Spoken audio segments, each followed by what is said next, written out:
தேவேந்திர குல வேளாளர்கள் அரசாணை பெறுவதற்கு எவ்வளவு கஷ்டப்பட்டோம். எத்தனை பள்ளர்கள் பல பிரிவுகளாக கிடந்தோம். ஒவ்வொரு பகுதியிலும் பல பிரிவுகள். ஆத்த பள்ளம், அம்பி பள்ளம், கோழி பள்ளம், ஜோலி பள்ளம், கணக்க பள்ளம், மூப்பு பள்ளம், இடைய பள்ளம், கணக்க இப்படி நிறைய பள்ளம். நான் அப்பவே சொன்னேன், நம்ம எல்லாம் ஒரு தாய் பெற்றெடுத்த தேவேந்திர குல வேளாளர் அப்படின்னு சொன்னேன்.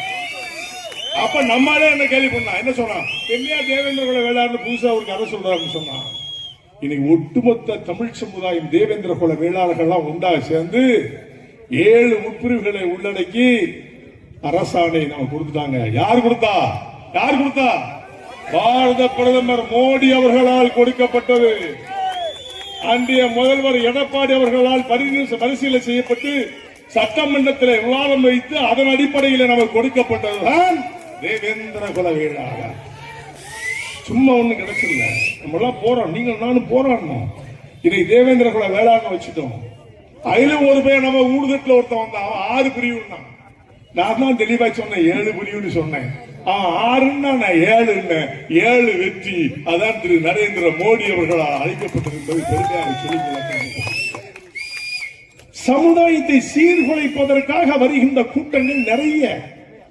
இப்ப கிட்டத்தட்ட ஒரு அமைப்பு, தேவேந்திர குல அமைப்பு கிட்டத்தட்ட ஒரு 100 அமைப்பு இருக்குன்னு நினைக்கிறேன். சமுதாயத்தை கூறு போட வேண்டாம்.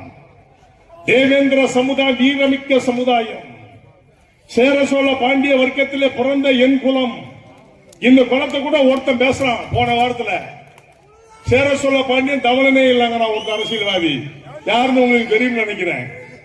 தமிழன் அவன் தமிழன் இல்லை சொன்னால் சொல்லுகின்றவன் தமிழனா என்பதை அவன் யோசித்து பார்க்க வேண்டும்.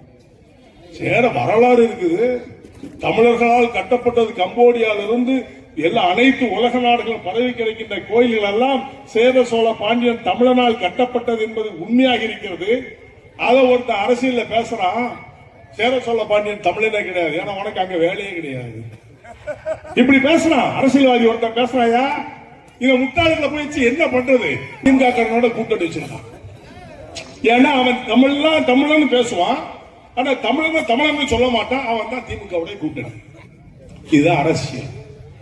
எட்டி பிழைக்கின்றவர்களும் ஏமாற்று கூட்டங்களும் சமுதாயத்தில் இருப்பார்கள் என்று சொன்னால் சமுதாய துரோகிகள் என்று அர்த்தம். துரோகிகளை நாட்டில் வைக்கலாமா? தேர்தல் யாருன்னு காட்டும் இல்லையா?